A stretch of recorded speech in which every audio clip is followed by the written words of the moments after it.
I have been running a ridiculous amount of benchmarks and making charts and doing my side-by-sides and all of that to try to help you figure out if the Intel Arc B580 is the $250 miracle worker, 12 gigabytes of VRAM. Intel is promising that it's 10% faster than an RTX 4060, but at 1440p Ultra specifically. What if we looked at other settings and resolutions?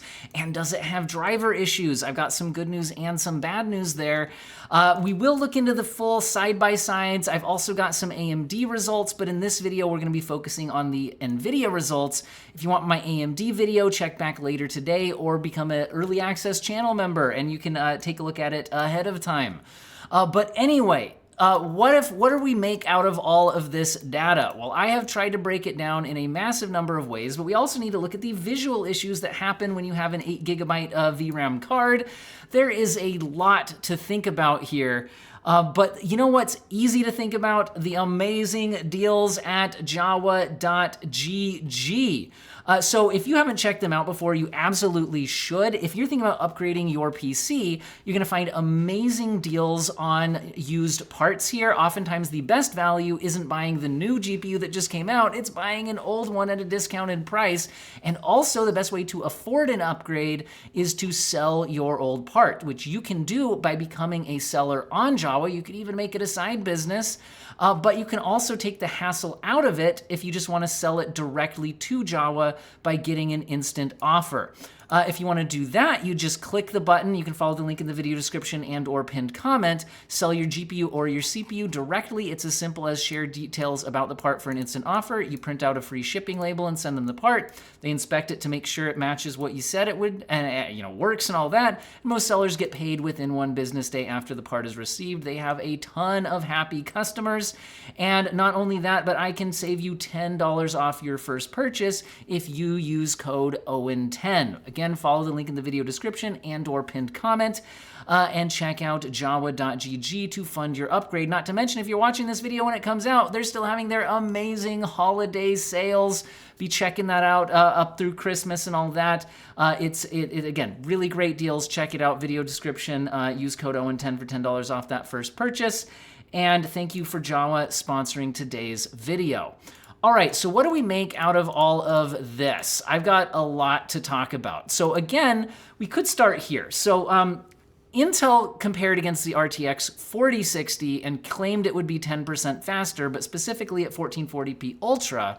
And my suspicion when looking at that is that, well, that could potentially be because at Ultra settings at 1440p, you're more likely to spill over your VRAM buffer.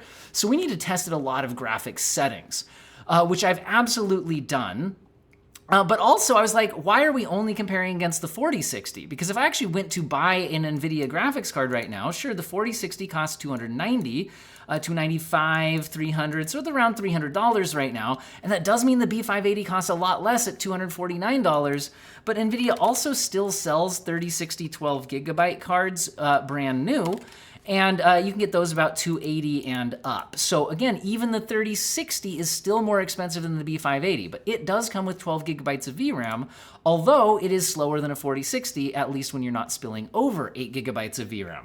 So this all gets a little bit complicated, which is why I ended up, when doing my side-by-side comparisons, getting video footage of these cards at a variety of settings and resolutions. For one thing, so you can see things like 8 gigabyte cards popping textures in and out, even at 1080p medium settings in Final Fantasy. There's a lot of games where this does happen. Let me go back so you can see it a little bit clearer again if you missed it. So again, look at the 4060 card right there. That just popped in and out. Keep watching here. So right there, see that texture popping in and out. That's not happening on our 12 gigabyte cards with either the 3060 or the B580. So that's an issue. It's also causing massive frame time spikes on the 4060, which is affecting its 1% lows and means you would have stuttery gameplay. So that's one of the issues with an 8 gigabyte card. And if people are saying that you'll only encounter that at unreasonable settings, I mean, in a lot of games nowadays, they're getting more and more VRAM hungry. This is happening at 1080p medium settings in Final Fantasy 16, which is not at all unreasonable settings to want to use on this class of graphics card. So that's a major issue. So also when I do the side-by-side footage, you can look at things like the 1% lows and the frame time graphs. Again, spikes in the frame time graph indicate stuttery gameplay. But we can also look at the relative performance of the 3060, 4060, and the B580 in both their average FPS and their 1% lows.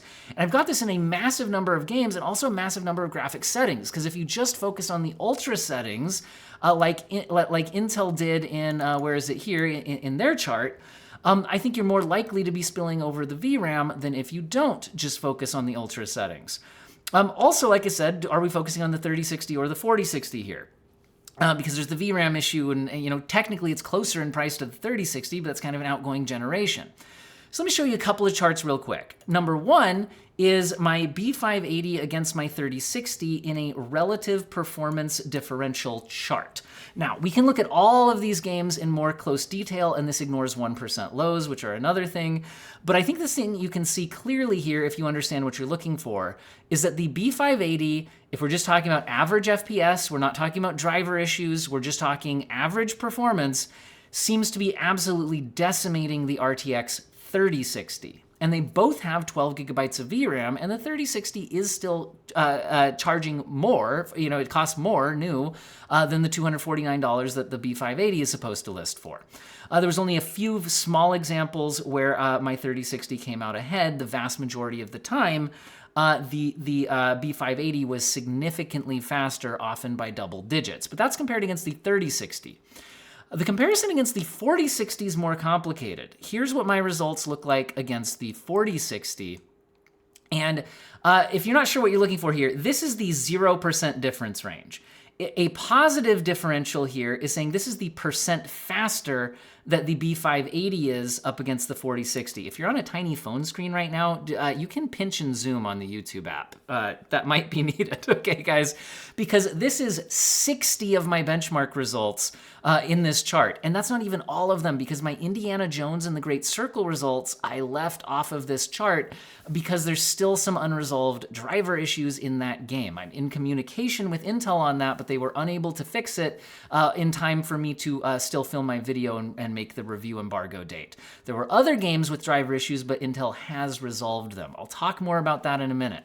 But I think what you can get out of this is that overall, the 4060 and the 3060 is a much closer fight than against the 3060. Where I think overall, I do see more wins and by a wider margin for the B580, but the 4060 gets a lot of wins in here as well. Now, if you look at the tiny, tiny little writing here, it's important to look that I'm testing a wide variety of settings, and often the same game is represented more than once, which is one reason why I'm not choosing to do an overall average here. Because if you're representing the same game more than once, and some games might be tested at more setting combinations than others, I think that's a little bit unfair. So I think this visual distribution gives you more information than an overall trying to call it a single average does. But we can also sort this data out because there's a lot to look at. First of all, what games and settings am I using?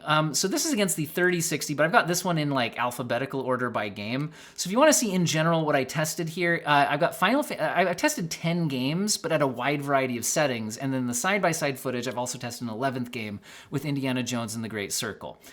Here you can see I've got Final Fantasy 16 at 1080p medium, ultra, and low, as well as 1440p, 66% low. What do I mean by 66%?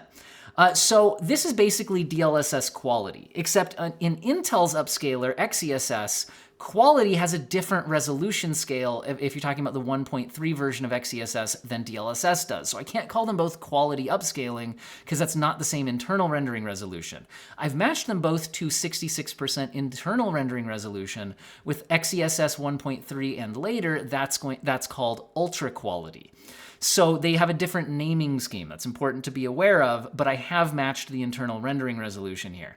You can see that some games are tested with ray tracing and without ray tracing. Basically, if games had ray tracing, I did test it out, at least at some settings. But in a lot of games, I started at the maximum settings or near the maximum settings and then kept turning down settings in order to reach playable frame rates. So you can see that there's a wide variety of things tested here.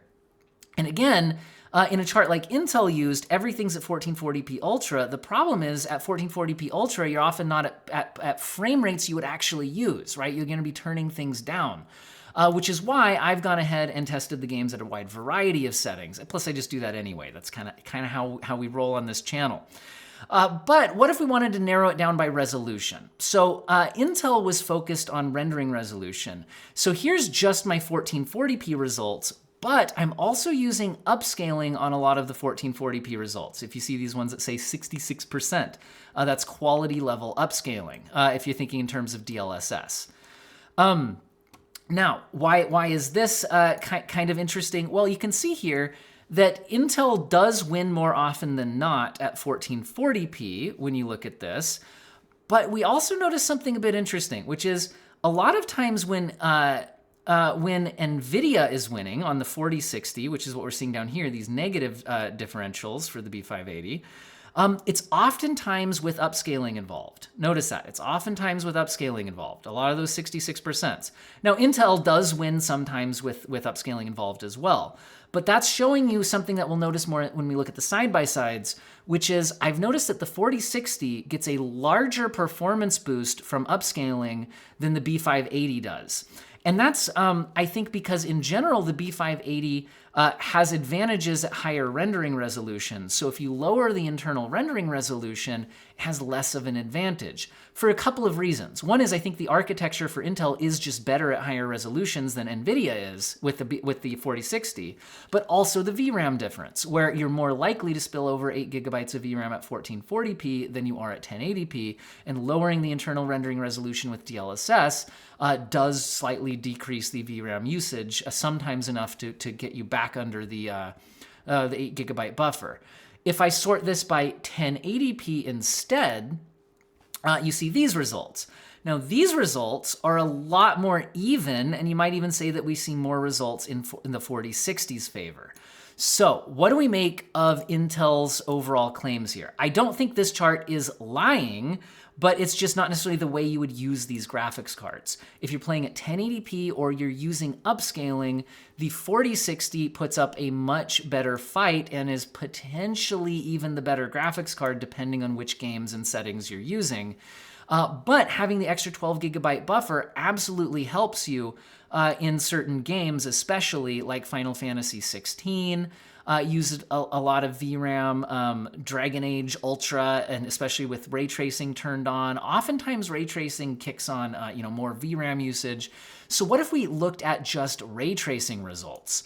So here's my ray tracing results. And one thing I want to be clear at here is, again, sometimes you're seeing the same game represented more than once, but with like upscaling on versus off or at a different rendering resolution. But also, I did not set out to specifically test ray tracing as its own thing.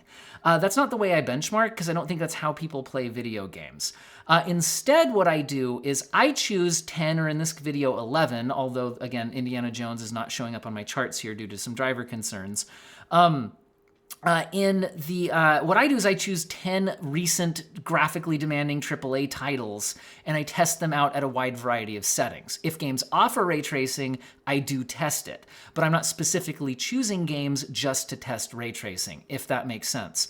Also, I try to choose ray tracing settings that might be appropriate to the cards. So like Cyberpunk, I didn't test RT Overdrive because none of these cards run it very well. I used ultra settings with RT reflections turned on, sometimes with upscaling, sometimes without. At 1080p and at 1440p, I used upscaling because that's the only way they were playable. So anyway, that's what to make of this. Now, what you can see here is I think that it's... the B580 does get some wins here, and I don't think there's a clear winner one way or the other based on this data set. But again, this data set of my games I tested wasn't particularly to crunch them in ray tracing. In general, I think it's more that the B580 is competitive in ray tracing architecturally, but then the fact that ray tracing is more likely to spill over 8 gigabytes of VRAM gives it an even larger advantage in certain titles. I think that's really what we're seeing here. Now, again, we could also instead compare against the 3060. And if we're comparing against the 3060, the B580 is just dominating across the board other than a few minor outliers. So is the B580 better than an RTX 3060? I would say yes. Does the 3060 still cost more? Yes. Is a B580 better than a 4060? I would say results are unclear. It depends on what graphics settings and, are you playing at 1440p or are you playing at, 1080p resolution? The lower your resolution you're using or the more you're using upscaling, the more competitive the 4060 is. And the more you turn down graphic settings to stay under an 8GB VRAM buffer, the more competitive the 4060 is. However, that being said, we're talking about a $300 graphics card, or if we go with the lowest price one I could currently find, what was it, $290 graphics card versus a $250 graphics card. So the 4060 does cost 16% more, and the 4060 is not 16% better on average. So which one offers better value? The B580 does clearly offer better value, unless you start looking into other possible issues. Which again, what about driver issues? Okay, what about driver issues? So let me talk about my experience. So when I first started testing the 11 games I had selected, I had major driver issues in 4 out of the 11 games. However, before you panic, I will say 3 of those 4 have already been solved by Intel. So in the driver that you guys get, you'll probably never encounter these issues. Now, let me show you what I was seeing. So here you can see that the fog is flickering on and off when it shouldn't in God of War Ragnarok. Now, they did issue a patch driver, which you can see visually fixes the issue and didn't cause any performance issues. So, God of War Ragnarok had issues for me when I initially tested it, but Intel already did a driver update during the review period and made that available for reviewers and did fix it. So that's good and bad, right? Bad that I saw any issues, but good that they already have it fixed. Now, wait a second. I'm on the wrong, where am I at here? Oh yeah, here we go. So another game that I had issues with was Dragon Age Veilguard. Do you see all of this flickering on the original review driver? This is awful. It's extremely obvious and was absolutely broken. However, that being said, they've already patched the review driver and that problem is solved, and I think I'm even seeing a performance benefit with the newer driver. So hey, that's good. And by the way, all of my results you saw in those charts was using the patched drivers. I did go back and retest everything, which was frustrating, but it was the right thing to do. Okay. Now, another game I saw issues with was Ghost of Tsushima. If you're looking for visual issues, you're not going to find it. Look at the frame time graph. Do you see this massive stutter that comes at a regular basis? So the game is stuttering and has terrible 1% lows. Basically, it would just randomly stutter. And it's not even that randomly. It's like at regular intervals. So there's some kind of issue going on there. But the patch driver has a perfectly flat frame time graph here, good 1% lows. They did solve it. So those issues all happened, but were solved during the review period. However, Indiana Jones and the Great Circle, I added in as a test kind of late, and I've contacted Intel about this issue. They can confirm that they're seeing the same thing I'm seeing, but they have not yet issued a fix. Now, they found out about this one later than the other ones, which means they've had less time to try to fix it. So I'm hoping this is fixed by the time you guys see it. Now, if you didn't catch what was going on here, let me go back and spell it out a little bit more clearly. So this scene is what should be happening. You can see that the GPU is being fully utilized. The frame rate looks good. The wattage is what we would expect. Keep in mind, by the way, on the power usage that I believe Intel separates out their GPU power from their VRAM power. So the actual GPU is drawing more power than what it's saying here, is my understanding. Look at other channels for a thorough power analysis. I don't do all the plugging electrical stuff in and measure. That's just not what I'm focused on. I'm focused on gaming performance. Anyway, but the point is, the reason why I'm bringing that up is watch what happens when I turn around, okay? So when I turn around, let's pause it here for a second. Do you see that the GPU usage is now lower than it should be?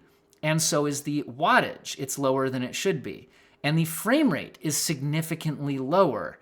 And it's lower than it should be because the GPU is clearly capable of doing more. Now, in general, this is the kind of thing that makes you suspicious that there's a CPU bottleneck. However, again, it's just happening when I focus a certain direction, which is really odd. And also, This doesn't happen on AMD or Nvidia graphics cards on the same CPU. And we're not at high enough frame rates that it's just a little bit more CPU driver overhead or something like that. There's clearly an issue happening here. And again, Intel has confirmed that they can recreate this in the same scene that I'm seeing it here. They said they're working on it, and I'm hoping they have a fix by the time you get this card. But they don't have a fix in time for me to record my review in time for the review embargo. So what do we make of driver issues? Well, by the time you're getting these cards, the only driver issue I can say hasn't been solved that I ran into is this one. But I can also say again that of the 11 games I chose to test, which were all recent major AAA titles, 4 of them initially had issues that apparently hadn't been caught by the initial review driver. They have been fixed since then, though. So that's good news in the sense that a lot of things are being fixed. Intel is extremely responsive to finding out there's a problem and fixing it. That's great. And they've been extremely successful fixing them and fixing them quickly. But they were there, which means what if the game that you want to play isn't one that reviewers tested or that Intel themselves tested? It's just a fact that because Intel has a smaller market share, game companies who make video games, especially those who made video games before Intel Arc GPUs existed, are unlikely to have done quality assurance passes on Intel GPUs. Now, I think it's getting more and more common that they might, but what I'm getting at here is I would love to have said that the Arc B580 offers better performance than the 3060 and better value, and offers similar performance to the 4060, but better value and more VRAM, and just say, so buy it. But because I did experience some driver issues during my testing that I didn't experience on AMD or Nvidia, I really wanted to say that I saw no driver issues during my review period. But that's just not the truth, which means that if I'm recommending you to buy this, I have to give you the caveat that, well, I don't know what your driver experience is going to be like. My guess would be it's still not going to be as consistent as AMD and Nvidia drivers, because I think game companies are just more likely to test their games in those and catch those issues ahead of time. Just because Intel still just has the smaller market share and games, especially old games, that came out before Intel existed. I doubt quality assurance passes happened there. But again, Intel is taking their drivers extremely seriously. They've been extremely responsive to finding out there's issues and immediately fixing them. And they're working on this one as well in Indiana Jones. And this game just came out, okay? So they're extremely responsive to it. So I really think their drivers are improving. They're much better than they used to be with Intel's first launch. But they're still just not...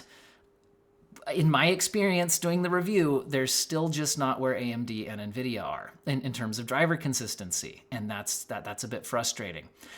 Now, with that being said, do I want to make this video extremely long and go through all of my side-by-sides where you also see the 1% lows? Let's go ahead and do it. So if you want to see everything I tested in detail with visual side-by-sides to maybe compare if you're seeing missing textures on the 8GB card, or what does the frame time graph look like, or what does XeSS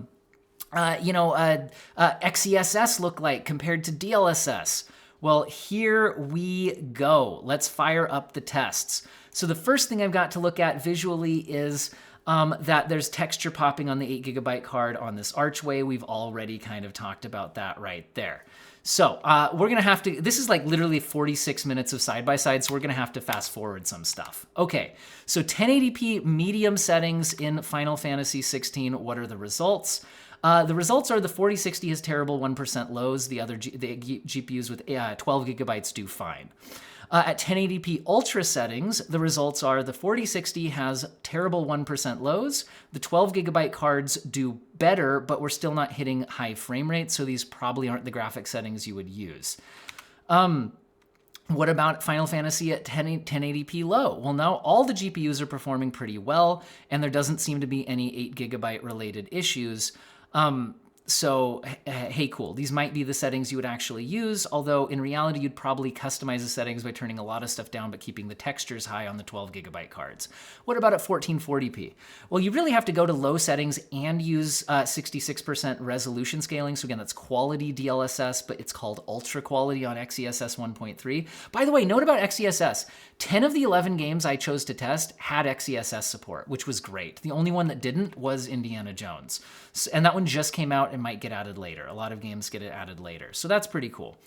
If you try ultra settings, even using upscaling at 66%, none of the GPUs are performing particularly well, although the B580 is giving it the best shot at 44 FPS overall, and the 4060 is just choking in the 1% lows as a massive VRAM issue here. Indiana Jones and the Great Circle. I didn't include this one in my charts because of the driver issues on the B580 limiting its performance, and I assume a driver issue will fix that, meaning by the time you get this game, I'd imagine the B580 will be doing better. But this game absolutely shows that you have to go turn the settings down a lot for an 8 gigabyte card to do well. At 1080p medium, the 4060 is doing pretty well here, but it was absolutely choking at 1080p ultra. If we go to 1440p Ultra and try to use upscaling, the 4060 won't even launch the game. It just freezes. But the 3060 is getting 60 FPS, which means that these cards are strong enough for these settings. It's just 8 gigabytes of VRAM literally breaks the game. So again, a sign that you don't really want an 8 gigabyte graphics card right now, because it is being held back at settings it could otherwise handle. At 1440p medium settings, native resolution, we're seeing the 4060 is now doing pretty well on the averages, but its 1% lows are only about tied with the 3060, indicating that it's still having some issues with its VRAM, because it should just be faster than the 3060. It's being held back a bit by VRAM and could be more in other scenes that I didn't test. If we use 66% upscaling, the B580 only has access to a TAA upscaler. There's no XeSS in the game. It was the only game I tested out of these 11 that didn't have XeSS, and I wasn't planning for that. It's just how it was. We can see that the GPUs do well here. We're switching over to Dragon Age Veilguard. I've already mentioned that the original driver had issues, but that's already been patched. If we try it out at 1080p Ultra with selective ray tracing enabled, the 8 gigabyte 4060 is crushed, and the B580 is hitting 59 FPS, which is actually playable, although not 60 FPS, so you might not want to play it that way. At 1080p Ultra settings, the 4060 and the B580 both average 50 FPS, but the 4060 has worse 1% lows, indicating that it is still suffering a bit from its VRAM. So again, another example of the 4060 probably could have done better here if it had more VRAM, but it doesn't. 1080p medium settings, all the GPUs are performing really well, and the 4060 and the B580 are basically tied around 80 FPS, and the 3060 is a bit behind. There doesn't seem to be any VRAM issues. So in reality, you might actually do custom settings on the 12 gigabyte cards where you play at maybe medium settings, but turn up some settings like textures to get better textures without really impacting performance much if you have the VRAM for it. At 1440p Ultra with selective ray tracing, but with upscaling at 66%, the 4060 is broken in the 1% lows, but none of the cards are doing particularly well. At 1440p Ultra with no upscaling and no ray tracing, we see the B580 has a 20% lead over both the 3060 and the 4060, which interestingly are tied because the 4060 is being held back by its VRAM. It shouldn't be tying the 3060. It should be ahead unless it's having VRAM issues. At Ultra settings, 1440p with 66% per axis scaling, so upscaling here, we can see that the 4060 is having VRAM issues. It can't increase its performance with upscaling because it didn't get it past that 8 gigabyte VRAM issue, whereas the 12 gigabyte cards both scaled up. However, the B580 is still only hitting 47 FPS here, so you'd probably still need to turn some things down a little bit more to be happy with it. At 1440p medium, all the cards are doing well, and there's no sign of any VRAM issues, but the B580 still has the lead overall. At 1440p medium with upscaling, we're now hitting 73 FPS on both the 4060 and the B580, which highlights the fact that the 4060 went from behind to tied once you enabled upscaling. So the 4060, again, seems to gain more performance when upscaling than the B580 does.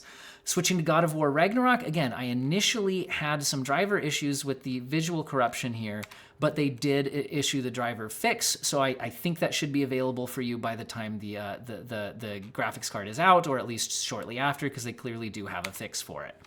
Now, 1080p Ultra settings, this is one of the worst results for the B580, where it even loses to the 3060 for whatever reason. And the 4060 is ahead. Anyway, at 1080p mediums, but the thing is, at Ultra settings, none of them were doing great. Maybe the 4060, they're all under 60 FPS. So if you go down to medium settings, they're all now actually very playable. They're over 60 FPS average, although the 4060 is still well ahead of the B580, and the B580 is barely ahead of the 3060 in this game. At 1440p Ultra, none of them are doing particularly great, but the 4060 has the lead, and again, the B580 is only kind of tied with the 3060. So this is clearly a game where Nvidia just performs better than Intel. At Ultra settings with upscaling, the 4060 jumps to almost a 60 FPS average with 58, but the B580 is only at 49 FPS, and it's a little bit behind the 3060. At 1440p medium settings, all the GPUs aren't too far apart. It's 54 on the 4060 and the B580 and 51 on the 3060, and it's all pretty playable here. But you might want to kick on some upscaling on top of medium settings, in which case the 4060 pulls ahead of the B580, and the 3060 even pulls slightly ahead of the B580, although it's basically tied. So again, Nvidia GPUs seem to be getting more of a performance boost from enabling upscaling than the Nvidia does. Again, Ghost of Tsushima was the next game I tested. The original driver had some frame pacing issues causing stutters, but the patch drivers have solved the problem. At 1080p very high settings, this is a good game for the B580. It's hitting 66, whereas the Nvidia GPUs are under 60 FPS. So this is one of the really good games for the ARC GPU compared to Nvidia. At 1080p medium settings, they're all at a high frame rate, but the B580 is breaking 100 at 103, while the 4060 is hitting 94 and the 3060 is hitting 82. At 1440p very high settings, the B580 is hanging out at just about a 60 FPS average, hitting 59, whereas the 4060 is only at 48 and the 3060 is only at 42. So major difference here if you want to play at 1440p max settings with no upscaling. The B580 is way more comfortable there than the other GPUs. If you do enable upscaling on the max settings, we're now at 74 and 69 and 58 respectively, with the B580 in the lead here. But the 4060 did close the gap a bit. So again, the Nvidia GPU is getting more of a performance boost from upscaling than the Intel GPU. At 1440p native medium settings, the B580 is hitting 76, the 4060 is at 64, and the 3060 is at 59. So they're all pretty happy here, but definitely a big lead for the B580. In Silent Hill 2, which is a big Unreal Engine 5 showcase, at 1080p max settings, so that's epic settings with the hardware accelerated lumen, so the hardware ray tracing turned on, we see that this is not a good game for the B580. The 4060 takes a pretty major lead here, and the B580 is only slightly ahead of the 3060. The B580 also has worse 1% lows than the 4060. None of the GPUs are really doing great here, though, so these probably aren't the settings you would use. If you turn the hardware ray tracing off and just use the Epic preset without the hardware ray tracing, performance is a bit better, but still not great overall, with the best result being the 4060 at 43 FPS. At 1080p medium settings, now we're talking. None of them actually average 60 FPS, but this is a fairly slow-paced game. I think you'd be fine here. The B580 is at 52 FPS, the 4060 is winning at 57. And at the low settings, at 1080p, the B580 jumps to 79, the 4060 goes to 83, so the B580 closes some of that gap, and the 3060 is at 69. Nice. But if you look at the 1% lows and the frame time graph, the frame times are worse on the B580. It's kind of showing a bit of it's not horrible stutters, but it's more stuttery than the other GPUs are getting if you look at the frame time graph.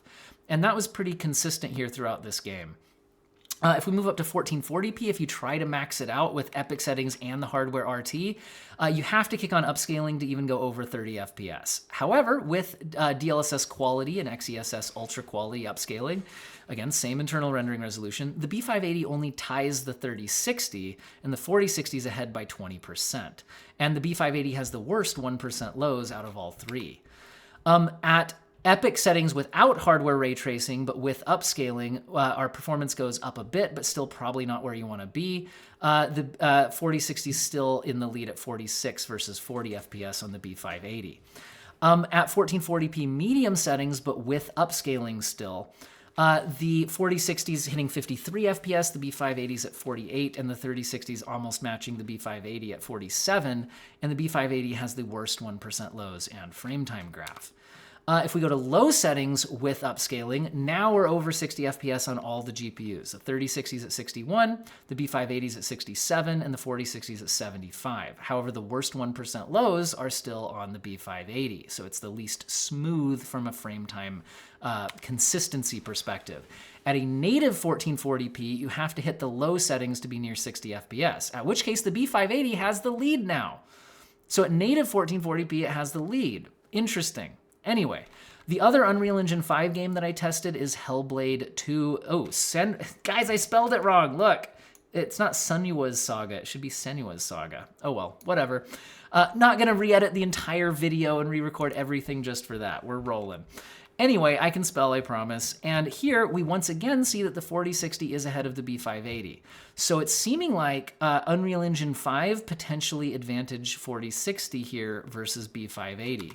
But those frame rates weren't great. So let's go to 1080p medium settings. Now the 4060 is hitting 59 FPS in this scene, whereas the B580 is only at 51, and the 3060 is at 53. So even the 3060 is ahead of the B580 now. So again, I'm a little bit concerned that Unreal Engine 5 is more optimized for the Nvidia than Intel Arc, and that's concerning because a lot of games use Unreal Engine 5.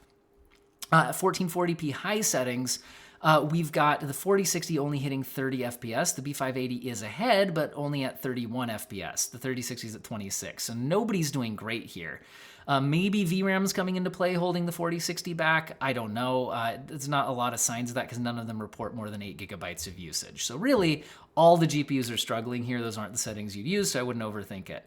If you use high settings at 1440p, but with quality, DLSS quality upscaling, XeSS ultra quality, we now see the B580 actually in the lead though. So the higher resolution is helping the B580. It's hitting 51 versus 47 on the 4060.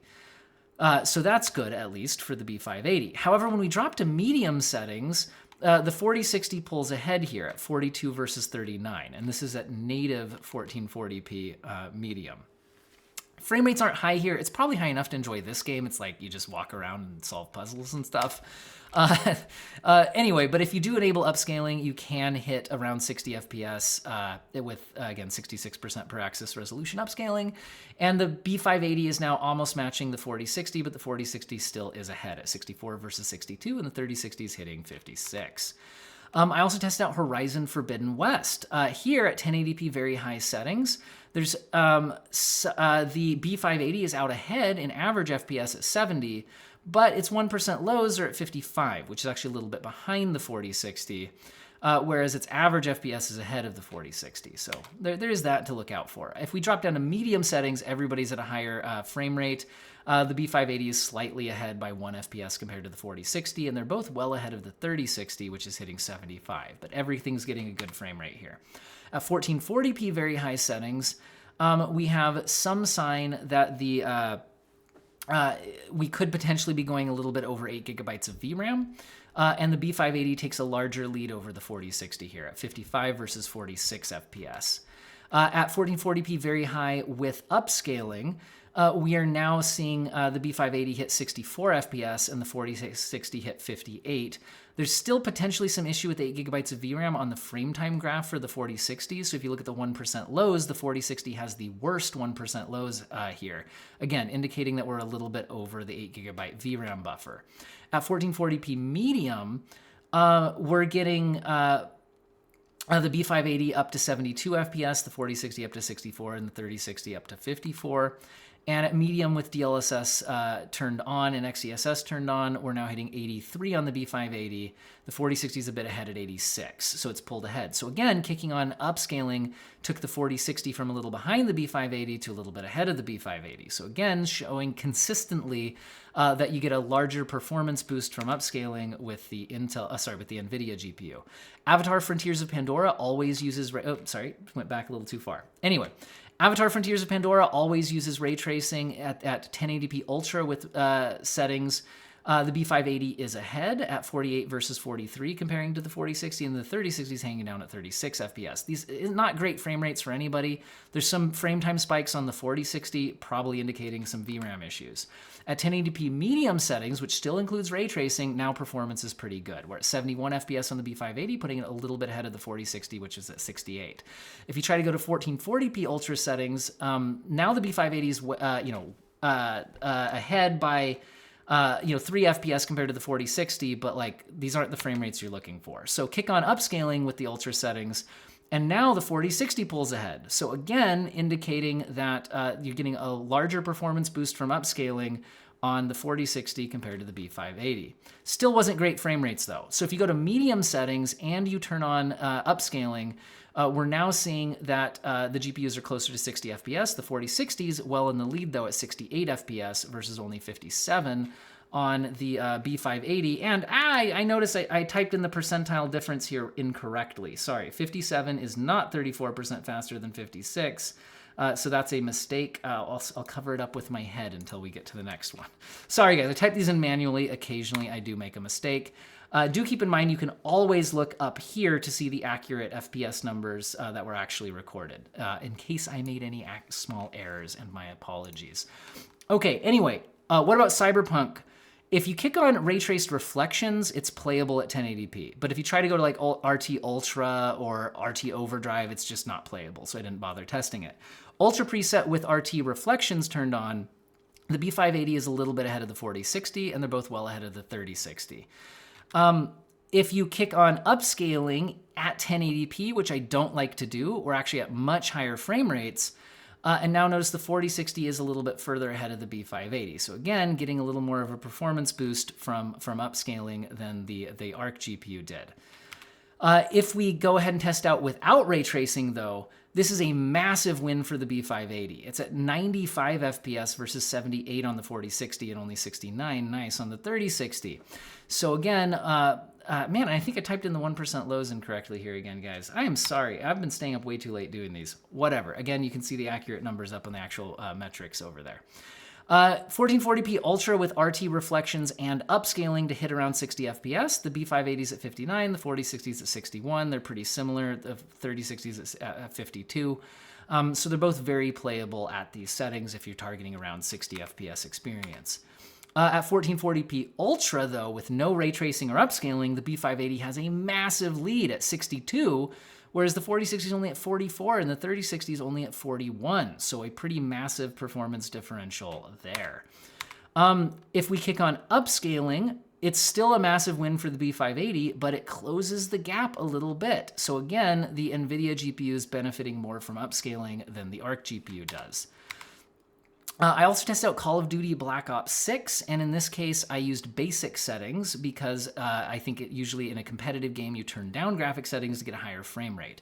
The 4060 is definitely better than the B580 here at 141 FPS versus 131 FPS. At 1440p basic settings, it's closer. Now it's basically a tie, but the 4060 is technically ahead by 1 FPS at 96 versus 95, and the 3060 hits 83. But what if you enable upscaling? Well, then, as predicted, the 4060 gets a larger performance lead because it boosts more from upscaling at the same internal rendering resolution. So the 4060 now hitting 127, the B580 is hitting 119, the 3060 is hitting 107. And I think that's the last thing I tested here. So this has been an extremely long video, but I had a lot of results to talk about. My overall summary happened in the first 20 minutes, so you can just go back and look at that. My overall thoughts are I really like the B580 if I hadn't encountered any driver issues, but I did encounter driver issues. That makes me more hesitant to recommend it, but from pure performance perspective, what did we learn? It crushes the 3060 for less money. And it is generally a little better than the 4060, but oftentimes does lose to it for a lot less money, though, which is nice. Especially at 1440p, you have more of an advantage, but if you use upscaling, that advantage shrinks a little bit. At 1080p, the 4060 is hanging in there a lot closer. Now, if you're interested in, but what about AMD GPUs? I've run all of this same massive number of benchmarks on my AMD graphics cards in the similar price range, like the 7600 and 7600 XT.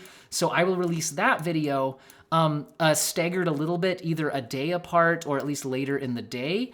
So keep your eye out for that, just because I don't want competing against myself in the YouTube algorithm. Give it a little bit of space. Channel members who click the join button down below will get early access to it as soon as it's available. But again, you'll eventually get access to it. And if you want to look at all of these side-by-side results completely uncut without me skipping forward and talking, those have been uploaded to my members page as well as completely uncut side-by-side. So feel free to take a look at those. All right, everybody, hope you enjoyed the video. Don't forget to check out jawa.gg for some amazing deals, including $10 off your first purchase using code OWEN10. Check out that video link in the video description and or pinned comment. And again, a huge thank you to Jawa for sponsoring this video and making all of this massive amount of testing I did possible.